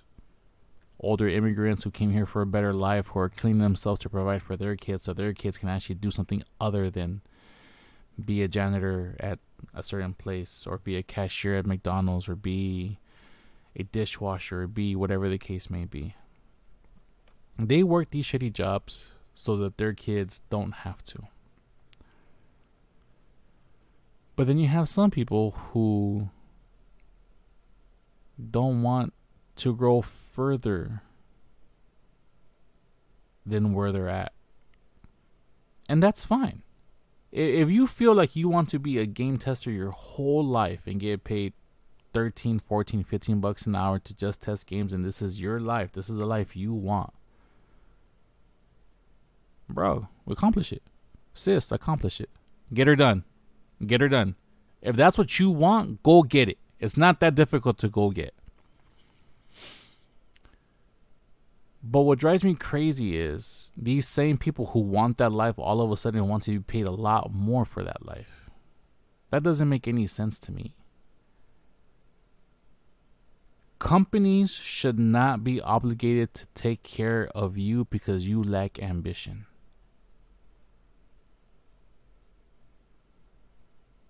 When I first started, I got paid $10 an hour. Got paid $12.50 at Treyarch. When I left and came back, I got paid $13. So I was making 10 years ago what most people go in making now. So there's not that big of a change. I'm going to feel myself a little bit on this one. I was just way far ahead of the game when it came to being paid by a publisher. I was one of the most expensive people that they had at that time because people were making $10 an hour. I was making 13. So I got let go after Black Ops 1, after Activision had record-breaking success. Sound familiar, right? After they had record-breaking success, they closed down 5 studios, let go of about 600 people, and I was one of the 600 they let go. It was a contract that's easier for them to get out of it, so they let it go. I was told when I left, legit, clean face, I was told, hey, Moises, whenever you want to come back, you know how it works. You can start contacting us in September, January of next year. There's always going to be another game. We'd love to have you back. I looked at my former manager at that time because he was going to be my former manager. I looked at him and go, you know what? I go, thank you very much. I'm done. I don't have another one in me. I don't. At that point, over the course of 2 projects for that particular company, I was averaging 70 hours a work week. The second one actually took me away from home during the late night hours. So I spent all day sleeping so I can work all night. And I missed a lot of my son growing up that year. And I missed a lot of my son growing up during World at War as well. Like I missed a lot of precious moments. That I have to be told about because I just don't remember them.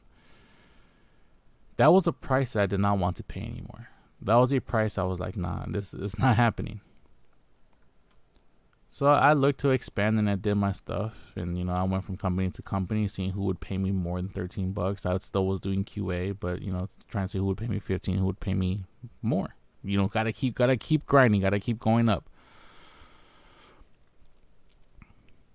And I just kept going at it. My last job where I felt like I was going to be done with it was I worked for a company called Superbot on a game called PlayStation All-Star Battle Royale. I was getting paid $15.50 there as a senior QA. And after the project finished, I did not like my experience at the studio. More organizational than anything else. Like, my experience overall on the project was great. They sent me to Evo, all expenses paid. They paid for my gas, they paid for the overtime, they paid for the lunches, the dinners, everything except for the beer and the gambling was on them. So that was great. It was fantastic. Like, overall, the experience as a whole was fantastic.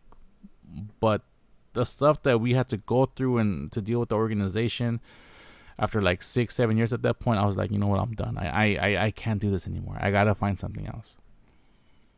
Somewhere along the lines, life blessed me. A recruiter from Blizzard hit me up saying, hey, you have a lot of game experience, but it looks like you have strong fundamentals. Would you be willing to leave games and come, QA a brand new unannounced project. This is Blizzard. So I said yes. At the time, my going rate was $18.75 an hour.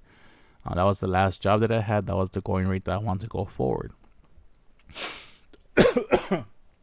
Blizzard at the time. Sorry. Damn it. I had to drink some water. Sorry. Blizzard at the time had just got into paying people more than entry level for people with some experience.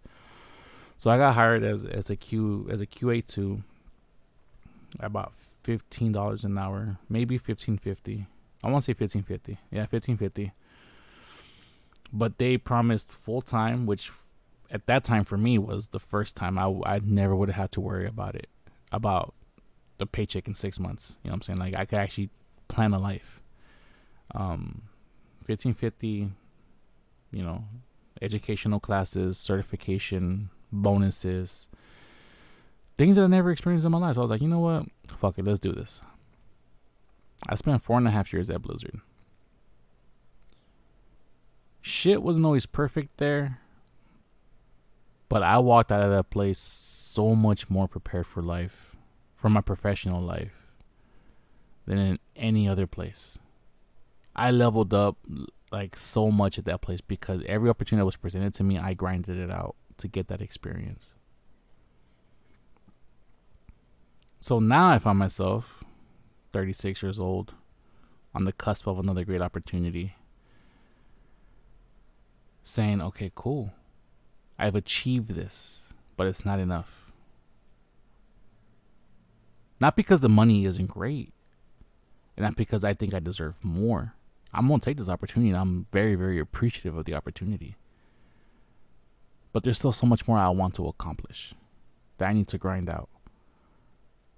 I could easily accept my life and be like, you know what, for a high school dropout, pretty good. I think I'm going to stay here. I could. I'm not going to. Because that's the life I'm choosing for myself. The life that the Treyarch produced for me was not the life I wanted to live. I had no expectations for that place to provide me with a life that would take care of me and my family. It was a job. An important job in my career, but it was a job. That was a place I knew for a fact was not going to get me to where I needed to go. Because I saw the writing on the walls. There was no permanent QAs. There was one dude who was made permanent, got grandfathered in, but he wasn't going anywhere. They were waiting him out, and he ended up getting let go during the first round of layoffs 7-8 years ago or 10 years ago, whenever the hell it is that Activision laid me off. He got let go too. So what the hell was I going to do there? There was no point for me to go back. I wasn't going to accomplish anything there. Yeah, like it would have been a solid job for me to have, but what the hell was I supposed to do at $13-14 an hour? Nothing. That doesn't afford shit. So I decided to just keep learning, keep going up. Because I was going to take responsibility for myself. For my future and my fortune, I was going to take responsibility for myself. To expect any company to take care of you because you have shit going is asinine. This is America. There are opportunities everywhere. Everywhere. Instead of using your fucking phone for porn, and there's nothing wrong with using it for porn. There's a lot of porn on my phone. Not download on my phone, but the fuck, I'm a guy. You know, there's porn on my phone. Instead of using your phone for only porn, only dumbass YouTube videos, instead of using your computer just for dumbass shit, commenting on the next negative fucking Facebook feed crap that you want to fucking comment on. I've cursed a lot on this episode. I think I'm a little bit angry. I gotta let it all out. It's been a while since I recorded one. But instead of relying on companies for the life you want to live, go make the life you want to live. Go out there and learn something. If you're a tester, get into automation. If you can build strong fundamentals and you have automation, bro, sis, you making that cash. If you're still young and if you're really interested in QA and you want to get into like a more technical thing, find out how to get SDET certified, software development engineer and test certified. You want to talk about a market that's untapped right now? It's that one there. You can literally go to so many different technical companies who are looking for somebody with strong fundamentals like myself. I just don't have the technical part of it. I don't know how to program. I want to learn how to program.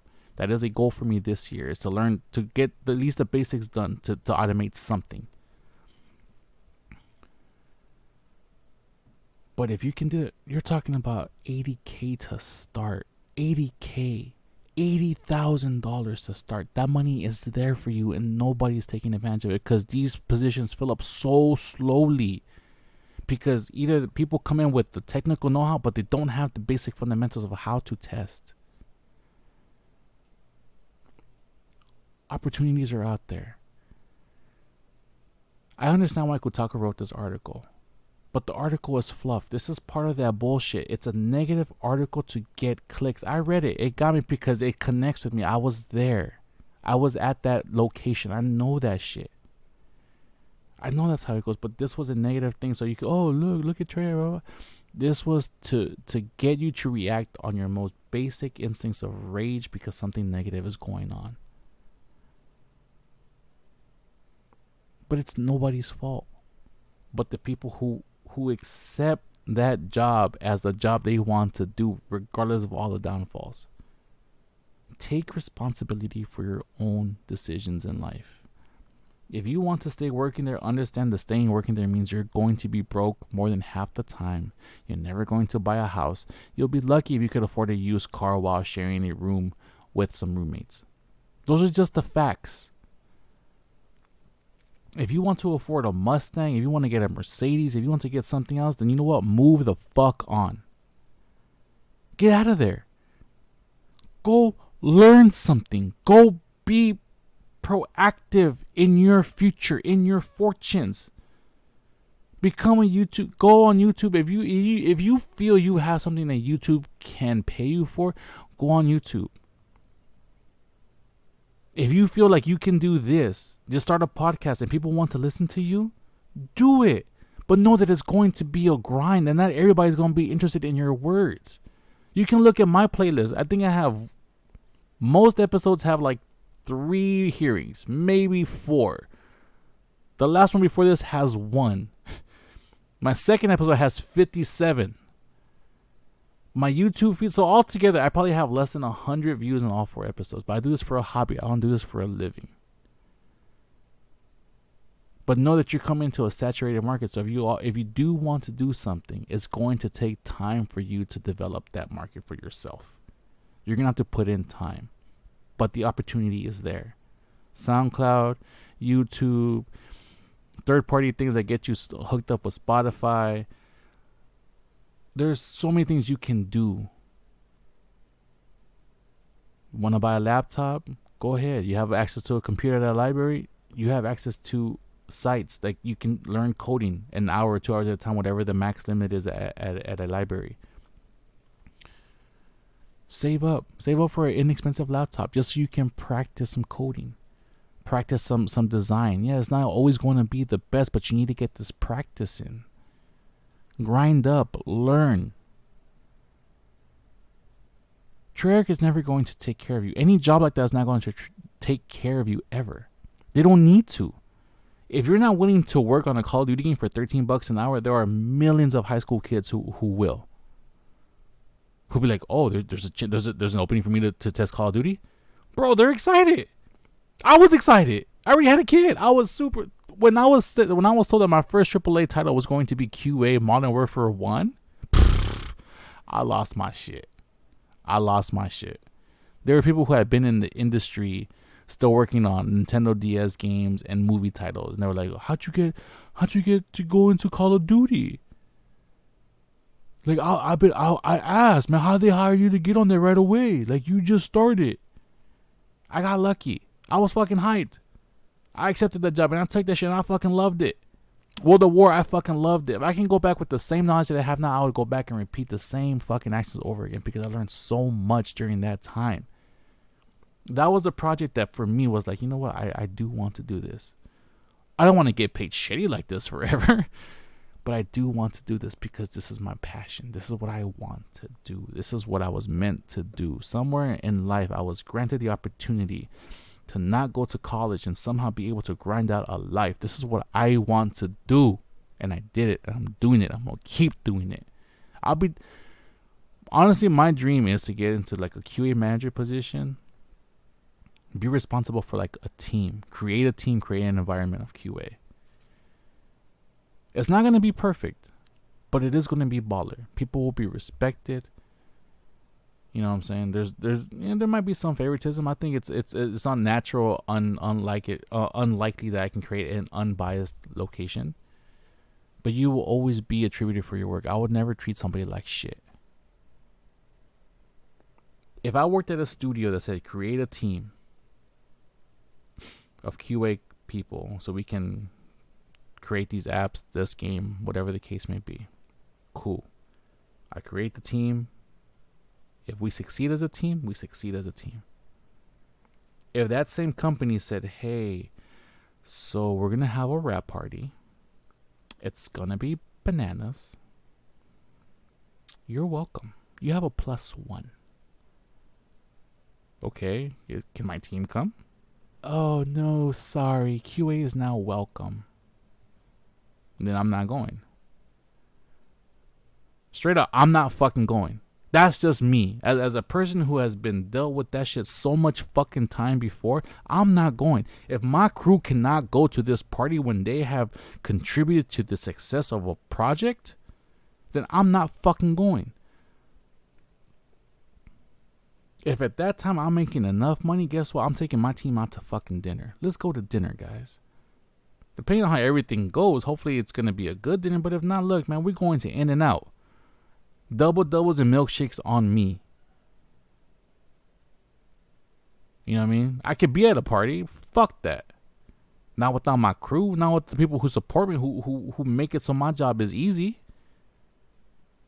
That's what I learned at World at War. I got so much praise at World at War because the team was such fucking kick-ass people that it made my job so much easier. And every time people came, oh, you know, you're doing great. I'm like, dude, I'm not doing anything. I'm asking for this stuff to be done and my team is fucking handling it. Because they know I have their back. You know, we ran into conflict before because they were giving me inaccurate results. And I told them, like, hey, hey, guys, 100% accuracy. I don't give a fuck if this stuff is halfway done, but I want whatever we have to be 100% accurate. And then, one of my testers, yeah, Moses, but they're throwing bills at us all the time, and we can't get them done so quick, so we gotta get them done. We're gonna get in trouble. I'm like, no, fuck that, I don't care. Whatever you finish, and I want it 100% accurate. I don't give a fuck if it's 40%, 30%, 50%. Whatever you guys could accomplish per build, we accomplish, and that's all we could accomplish. If they have a problem that we can't fucking accomplish a full pass in an hour and a half, well, fuck them. They can come and talk to me, and I'll get fired, and they can deal with this shit themselves. Everybody looked like, what? Yeah, because I wasn't going to have that. I didn't want people fearing for their lives, for their work lives. So I wanted them to know that I had their back, that I understood where they were coming from, because it's inexcusable for inaccurate information to be coming to me, and second, for you to be worried about your work life when you're doing the best that you can. Now, there were people who didn't cut it. One guy I actually had to talk to into getting fired because he just wasn't cutting it. But I had their back. So going forward, that's what I held in life. There was a lot of places that treated me very, very well. Other places that treated me very, very poorly. And other places that offered me great opportunities while being treated poorly and great. It's just kind of how it goes. But I'm not willing to just accept a stop to my life, to my career, just because I think I achieved where I want to be. But if that's what I want to do, then that's what I'm going to do. And be like, yeah, I'm happy. Why do I want to go past this? I can be comfortable. I don't want to be comfortable right now. I'll be comfortable when I'm dead. But that's my mentality. If your dream is to work an underpaid, underappreciated job, by all means, brother, by all means, sister, this is America. Feel free to do that.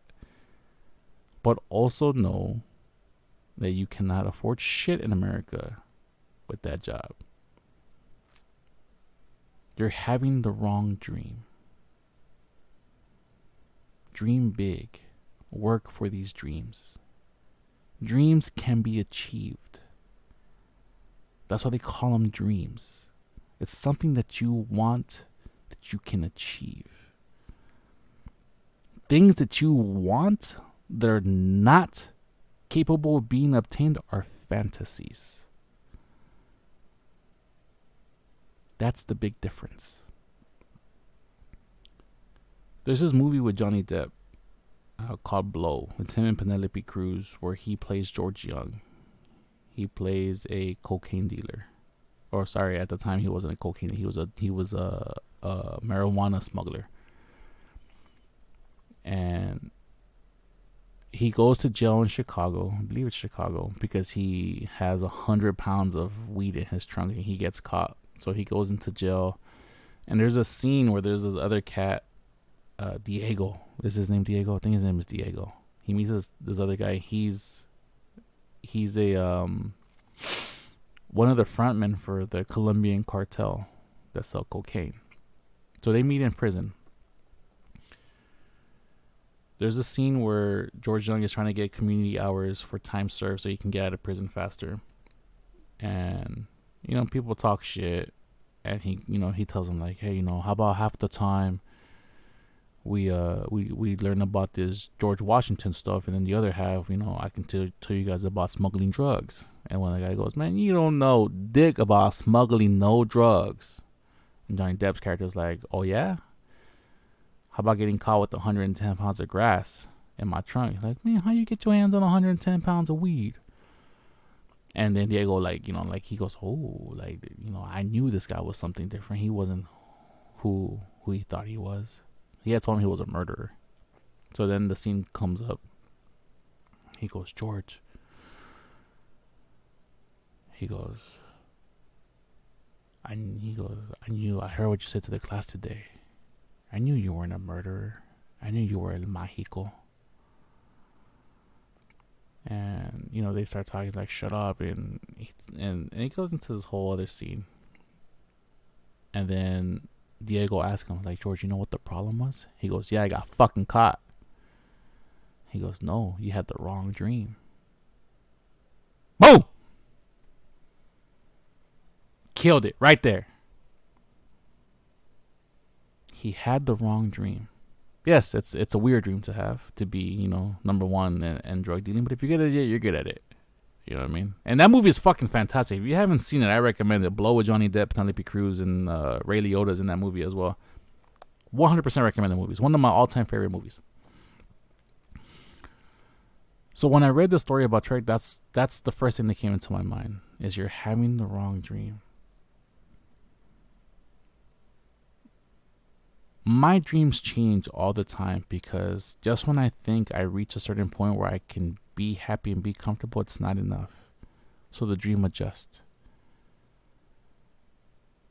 And I keep working towards my dreams. But somehow working towards my dreams, I'm actually living my dream. I never thought I'd be able to afford anything in life or anything else doing what I'm doing. Being in the video game industry at one of the lowest ranks possible as far as like power. You know what I mean? But I found enough places to respect me, that want me there, that see value in my services and help me provide for my family. If this next opportunity works out, I can literally be there for the next 4 years and be comfortable and be like, okay, cool, just don't piss anybody off.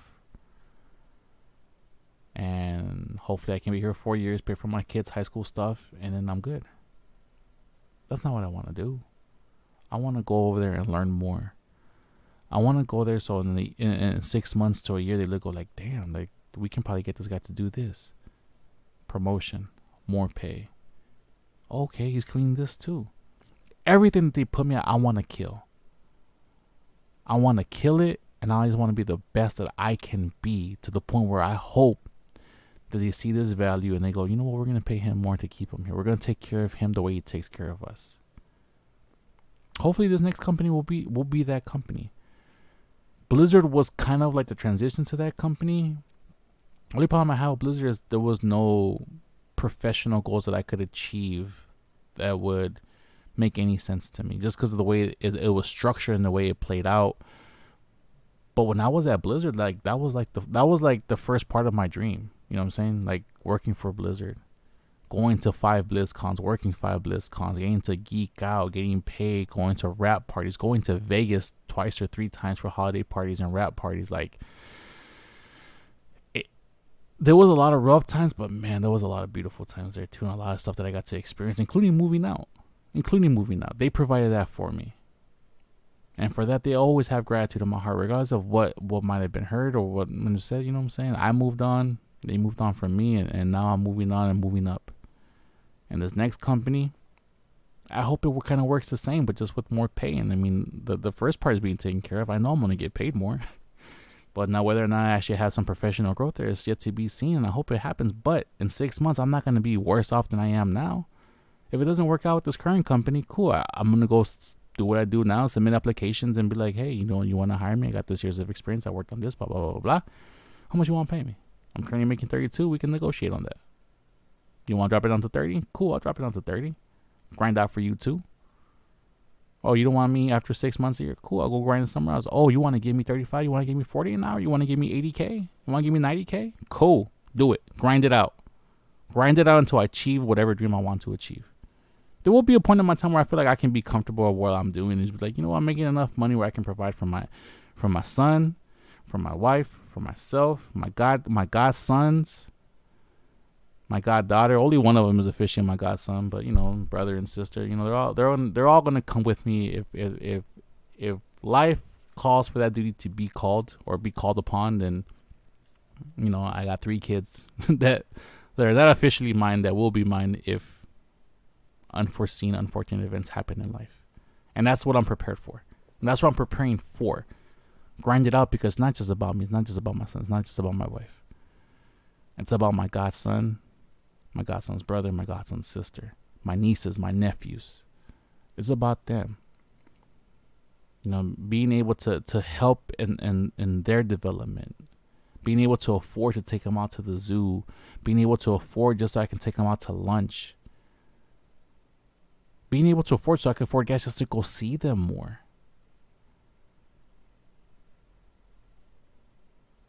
This is all everything that grinds up, because those are my dreams. That's what I want. I want to be a big part. I want to have a big part, a big influential part in a lot of the youth in my family's life. I don't need them to be like me, but I just want them to experience the side of me. The realism. You know what I mean?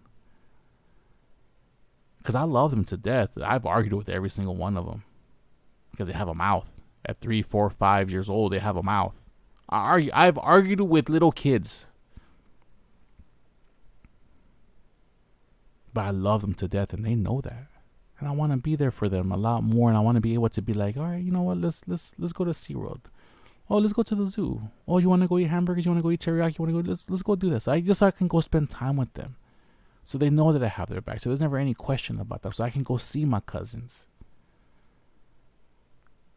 I mean, people think it's so easy sometimes. And, sometimes it is. Just text somebody. But at the same time, it's like, man, if I'm not making the money and I got my kid that I got to worry about, I can't afford gas to go up there. I can't afford gas to take these kids out. And people say it's not important, and it's not important. The time that you spend is more important. But at the same time, you don't just want to come over and not be able to contribute to anything. You know what I'm saying? That makes me feel like shit. I want to be able to go and contribute. If I go over to my cousin's house or my niece's house or my cousin's house or my godson's house and be like, hey, you want some Jamba Juice? You want some chips? You want me to bring some sodas home? You want to bring some tea home? You want me to cook? I can go to the market right now. We can go get some burgers on the grill. Like, I want to be able to provide that type of stuff. You know what I'm saying? Not necessarily just the money aspect of it, but to provide the experiences. You know what I'm saying? Family time. But if I can't go over or you can't come over and I can't cook you no burgers, that's not really family time. We just sitting around. Like, that's cool every once in a while. We chill, we play video games or whatever. But, I want to be able to take you out to the grill. I want to be able to take you out just so we can go chill and have fun and just talk in a setting, just so we can be in a real life situation, just so we can experience life together. Even if it is something as simple as going to In-N-Out. And I feel like this next opportunity will grant me more chances like that. And I want more chances like that. And as these kids get older, it's only going to get more expensive. I experienced it with my son.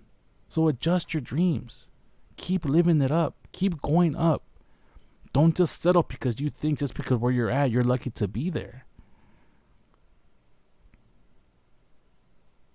If you're a tester and you're not getting the respect that you need, like there are a lot of places that will respect you. You just got to go out there and want to try to grind out. And sometimes you're going to get some boring ass fucking jobs. That's just you paying your dues. But just remember, if you do decide to grind it out and you ever get to a position where you can have some influence on the environment, remember what it's like to feel like shit. Remember what it's like to be treated with disrespect, to not be taken into account for anything that the company is doing. Remember all the bad shit and don't promote it when you have the chance to create something. Don't go and repeat the mistakes because that's just how it is. It's only how it is because we refuse to change it when we have the opportunity to change it.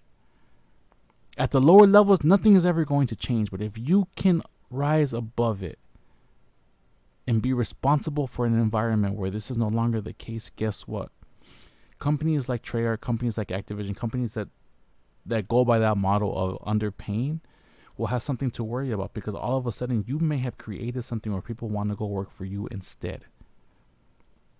Where that kid out of high school is going, yeah, you know what? Like, I don't know if I want to, like, I would like to go test a game for Treyarch and have it be a Call of Duty game. That'd be kind of awesome. But then there's this other company that is looking for testers too, and yeah, it's contract, but they pay this much and they say that we can do this and this is part of it and blah blah blah blah. Like, I think I want to go work there instead and see how it is.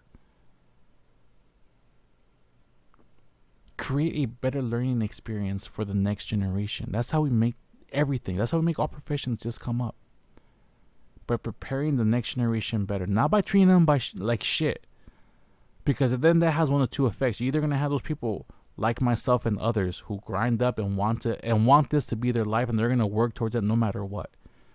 You're going to have others that are super, super brilliant, super, super smart, and they're going to be discouraged by the whole thing and are going to go do something else. Because they just don't want to deal with it. Because maybe that's what they love to do. It's not their passion. I dealt with all the disrespect and shit because this is my passion. This is where I wanted to be. And nothing was going to stop me from trying to accomplish what I wanted to accomplish.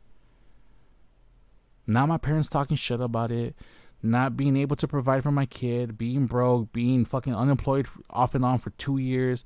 None of that was going to stop me. I wanted to do something in this industry, and that is what I am doing because I chose to do that, because my dreams and my ambitions prevented me from just saying, you know what, I could have a sweet gig here at Treyarch.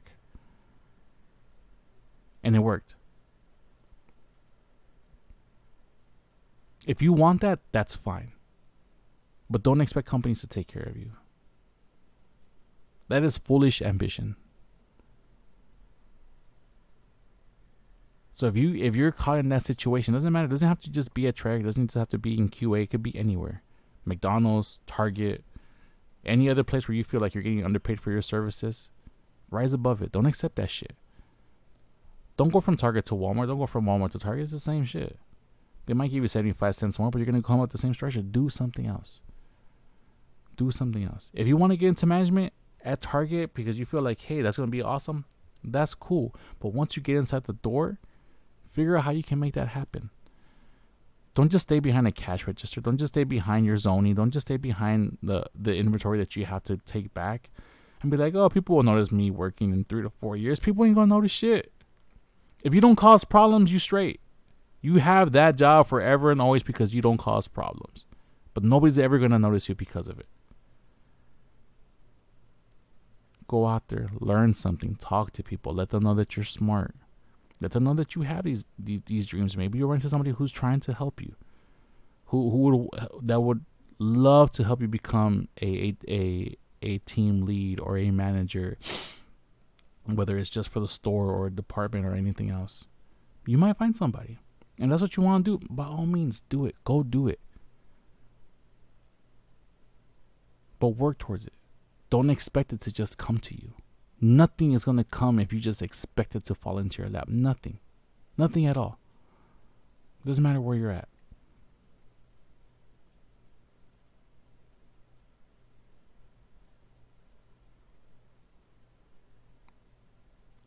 I think I'm done.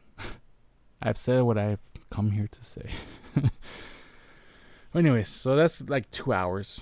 A little bit more than I wanted to go, but again, I created this thing so I can talk, and sometimes I just like to talk. And some of it makes sense, some of it probably doesn't make sense. And if you want to talk, we can talk. Just email me at mobanterpodcast@gmail.com. That's moebanterpodcast@gmail.com. All questions and everything else are welcome. I'll even read them. If I'm not going to answer, I'll let you know, like, hey, I can't answer that because of whatever reason. But other than that, man, feel free to ask me whatever you want. And usually I'm pretty open with the answers that I'm going to give. Even if they can be pretty personal, I will talk about just about anything. But anyways, thank you guys for listening. Thank you so much. Even if you're that one person that listens to all my podcasts, I appreciate it so much. Because I don't do that for that. I just do it, one, hobby, one, for my sanity. And two is just you never know who you can help out in the world by just putting yourself out there. And if listening to me and listening to a lot of stuff somehow makes your life easier, then it's worth it. If it somehow drives you to accomplish more, then it's worth it. If it somehow pisses you off, depending on why it pissed you off, might be worth it. But I love you all. Love, peace, and chicken grease. I'll see you guys next time. Bye.